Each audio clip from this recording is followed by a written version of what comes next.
नमस्कार दोस्तों। आज हमारे पास एक केस है। हमारे पास एक सेट है Redmi 9 पावर, जिसमें कि नेटवर्क का इशू है। यहाँ पर आपको नो सर्विस का प्रॉब्लम देखने को मिल रहा है।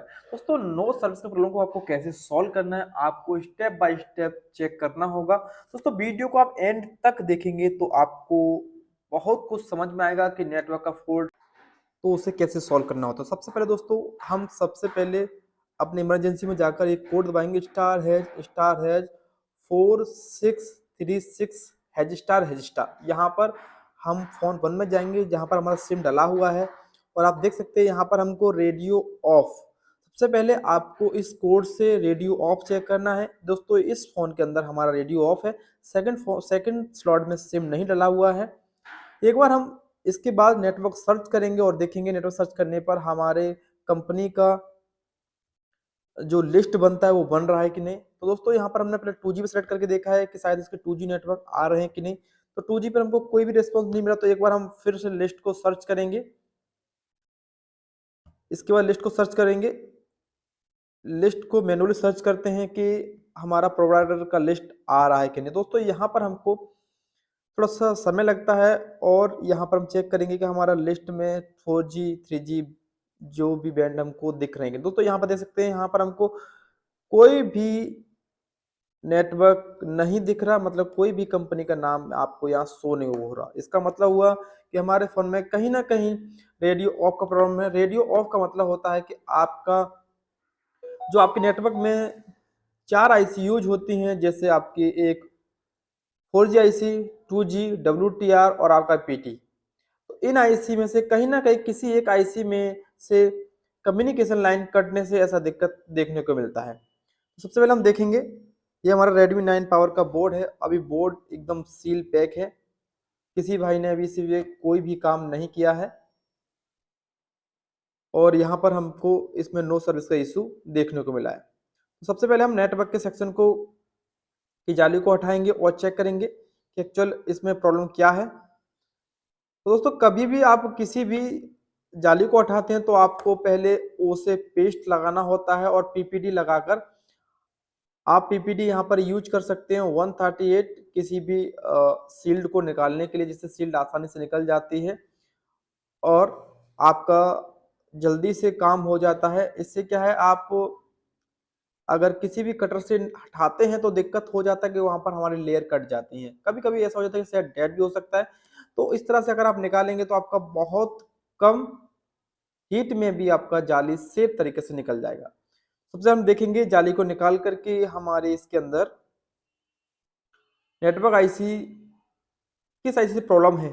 ये जो प्रॉब्लम है आपका रेडियो ऑफ, ये आपका किसी भी आईसी से रिलेटिव हो सकता है। 4G आईसी से भी हो सकता है, 2G आईसी से भी हो सकता है, WTR से हो सकता है। इस चीज को समझेंगे कि एक्चुअल इसका प्रॉब्लम किस आईसी से है। तो ज़्यादातर ये प्रॉब्लम आपका WTR आईसी से आता है, या हमारा 2G आईसी का डेटा क्लॉक का लाइन अगर सीपीयू से कट जाता है, तब हमको ये रेडियो ऑफ देखने को मिलता है। यहाँ पर हम सील्ड को निकाल लेंगे। सील्ड को निकालते टाइम आपको पेस्ट को लगा के रखना होगा। ठीक है, इससे क्या है, आपका जल्दी से पीपीडी मेल्ट हो जाएगा और आपका बहुत जल्दी ही ये जाली निकल जाएगा।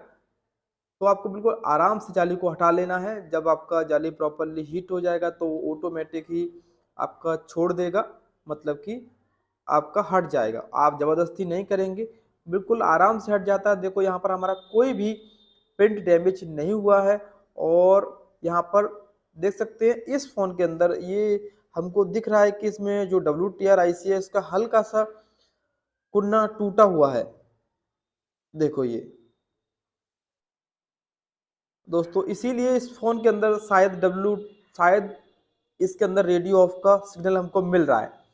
रेडियो ऑफ का सिग्नल हमको जब मिलता है जब हमारा किसी वजह से WTR में कोई दिक्कत हो जाए, या WTR का CPU से कनेक्शन कट जाए, या 2G आईसी का CPU से कनेक्शन कटने पर हमारा उस कोड को दबाने पर रेडियो ऑफ का सिग्नल हमको मिलता है। तो यहाँ पर हमारा कंफर्म हुआ कि WTR का प्रॉब्लम होने से ही हमको रेडियो ऑफ वहाँ पर मिल रहा था। इसीलिए नेटवर्क जब हम सर्च कर रहे थे मैनुअली, तो हमको कोई भी कंपनी का नाम शो नहीं हो रहा था। तो ये जो WTR IC है वो आपका नंबर क्या है तो वो देखेंगे। ये WTR IC लेटेस्ट है, इसका जो नंबर है वो 1 मिनट देख लेते हैं। इसका नंबर है आपका WTR 3925। दोस्तों ये आपका 3925 WTR IC है। इसको एक बार चेंज करेंगे और चेक करेंगे कि हमारा जो नो सर्विस का प्रॉब्लम है और रेडियो ऑफ जो हमको कोड दबाने पर आ रहा था वो प्रॉब्लम हमारा सॉल्व होता है कि नहीं। तो कभी भी आपके पास देखो यहाँ पर WTR का ये आपका कोड है।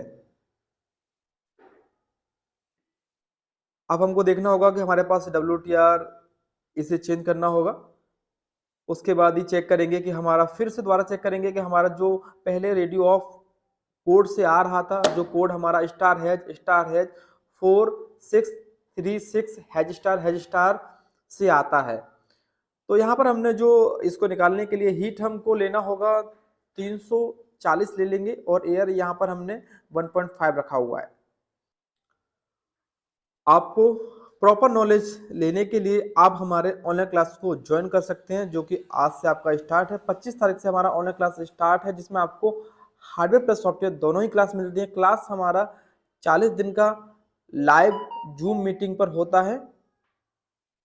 अब हम इस आईसी को निकालेंगे और चेक करेंगे कि आईसी को लगाने के बाद हमारा नो सर्विस का प्रॉब्लम सॉल्व होता है कि नहीं।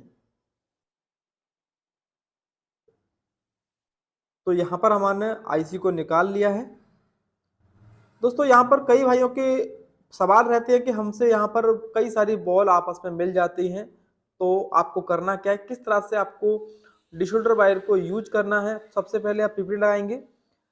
पीपीडी लगाने के बाद आपको जितनी भी बॉल्स हैं उन सभी पर आपको 1 बाय 1 करके अपने पीपीडी को सबसे टच करा देना है। तो टच कराने का मतलब हुआ कि आपने इसका जो बॉल है उसका टेम्परेचर लो कर दिया है। अब आपका जब टेम्परेचर लो हो जाता है उसके बाद हम देखेंगे कि हमारा जो टेम्परेचर लो हो गया। टेम्परेचर लो होने के बाद हमको एक बार इसे क्लियरली साफ करेंगे। अब आप यहाँ पर डिशोल्डर वायर किस तरह से यूज करना, इस तरह से हमें डिशोल्डर वायर यूज करना होता है। उसका छोटा सा टुकड़ा काट लेंगे और आप बिल्कुल ही नॉर्मल हीट से इस तरह से आपको ये साफ कर लेना है। इसमें आपका कोई भी बॉल आपस में नहीं मिलेगा और प्रॉपर तरीके से आपका ये क्लीनिंग हो जाएगा। तो ये बिल्कुल सिंपल ट्रिक है, आप इस ट्रिक से करेंगे तो आपका कोई भी बॉल आपस में नहीं चिपकेगा। तो इस तरह से आप कर सकते हैं, ये सिंपल तरीका है। अब हम एक बार आईसी को लगाएंगे, न्यू आईसी, और चेक करते हैं। अब हमने एक नया आईसी लिया है। अब हम आईसी को लगाएंगे। आईसी को लगाने के लिए सेम टू सेम थोड़ा सा पेस्ट लेंगे। सबसे पहले हम थोड़ा सा पेस्ट लगाएंगे। पेस्ट अगर आपको ज़्यादा हो जाता है तो आप थोड़ा सा पेस्ट को साफ कर लेंगे, ठीक है। तो यहाँ पर थोड़ा सा पेस्ट हमारा ज़्यादा हो गया है तो हमने इसे साफ कर लिया है। अब हम यहाँ पर आईसी को बिठाएंगे। आईसी को बिठाने के लिए आप यहाँ पर देख सकते हैं इसमें इसके साइड में लाइंस होती हैं। उन लाइंसों को देखकर इसे आप अंडरलाइन कह सकते हैं। तो अंडरलाइन को देखने के बाद ही आप आईसी को लगाएं, या आप कभी भी आईसी पर काम कर रहे हैं तो आईसी को निकालने से पहले आप उसका एक बार फोटो खींच लें। फोटो खींचने के बाद ये क्लियर हो जाएगा आपका। तो हम इस तरह से ये हमारा आईसी सेट हो चुका है। अब जो हम हीट लेंगे, हीट हम यहाँ पर लेंगे अपना 290 ले लेंगे या हमारा 320 ले लेंगे। 320 एयर यहाँ पर हमको लेना होगा 1। ज़्यादा आप एयर नहीं लेंगे, नहीं तो आईसी आपको उड़ सकता है। फिर हम एक बार हीट लगाते हैं और आपको हीट कंटिन्यूस लगानी है और आपको कभी भी एसएमडी को एक जगह पर रोकना नहीं है, नहीं तो आपका बोर्ड फूल सकता है, ठीक है। यहाँ पर ये करने के बाद फिर हम एक बार चेक करेंगे कि हमारा आईसी लगने के बाद अब जैसे ही थोड़ा सा आईसी आपका लग जाता है तो आप हल्का सा पेस्ट लगाएंगे। ये पेस्ट आपका जितनी भी बॉल के अंदर आपका पेस्ट नहीं गया होगा तो ये पेस्ट चला है। जब तक आपका आईसी से पेस्ट बाहर ना निकले तब तक आप नहीं समझना कि मेरा आईसी लगा है कि नहीं। एक बार आप हल्का सा आईसी को सेक करेंगे, इससे हम समझ जाएंगे कि हाँ हमारा आईसी लगा हुआ है कि नहीं। तो हल्का सा आईसी को हिलाएंगे, आईसी हमारा हिल गया। अब इसका मतलब हुआ कि आईसी मेरा प्रॉपरली बैठ गया है। अब हम इसको चेक करेंगे, थोड़ा ठंडा होने देते हैं, उसके बाद चेक करेंगे कि हमारा जो प्रॉब्लम था वो सॉल्व हुआ है कि नहीं। तो यहाँ पर हमारा आईसी परफेक्ट लग गया है। बोर्ड अब हमारा ठंडा हो गया है और हम एक बार चेक करेंगे। तो यहाँ पर हमारे पास एक एक्स्ट्रा बोर्ड था जिसमें से हमने इस आईसी को निकाल कर लगाया है, और ये वाला बोर्ड हमारे पास एकदम फ्रेश है जो कि एक कस्टमर का आया था हमारे पास ऑनलाइन। तो यहाँ पर हम लगाएंगे और सेट को चालू किया है और चेक करेंगे। दोस्तों, अगर आपको प्रॉपर नॉलेज होगा तो आप किसी भी आईसी को, सभी आईसी पर काम करने से बढ़िया है कि आपको नॉलेज अच्छा होना चाहिए। नॉलेज जब आपको अच्छा होता है तो आप उसी आईसी पे काम करेंगे जिस आईसी से फॉल्ट आपका क्रिएट हो रहा है। तो थोड़ा सा सेट को चालू होने देते हैं और चेक करते हैं कि हमारा नेटवर्क आता है कि नहीं। तो देख सकते हैं यहाँ पर हमारा नेटवर्क एयरटेल 4G LTE आ चुका है, मतलब कि हमारा नेटवर्क का प्रॉब्लम सॉल्व हो गया है। दोस्तों, जो रेडियो ऑफ हमारा पहले आ रहा था अब वो नहीं आ रहा। एक बार हम फिर भी कोड से देखेंगे कि जब हमारा प्रॉब्लम सॉल्व हो जाता है तो फिर कोड में जो रेडियो ऑफ था वो किस तरह रेडियो ऑन होता है कि नहीं। तो एक बार फिर से कोड लगाएंगे। तो यहाँ पर फिर से हम कोड लगाते हैं, *#4, गलत हो गया, एक मिनट, 4636##। अब हमारा आ गया है, सिम 1 पे क्लिक करेंगे। अब आप देख सकते हैं नीचे अब आपका रेडियो ऑन आ गया। तो दोस्तों, इस तरह से आप प्रॉब्लम सॉल्व कर सकते हैं। धन्यवाद। जय हिंद, जय भारत।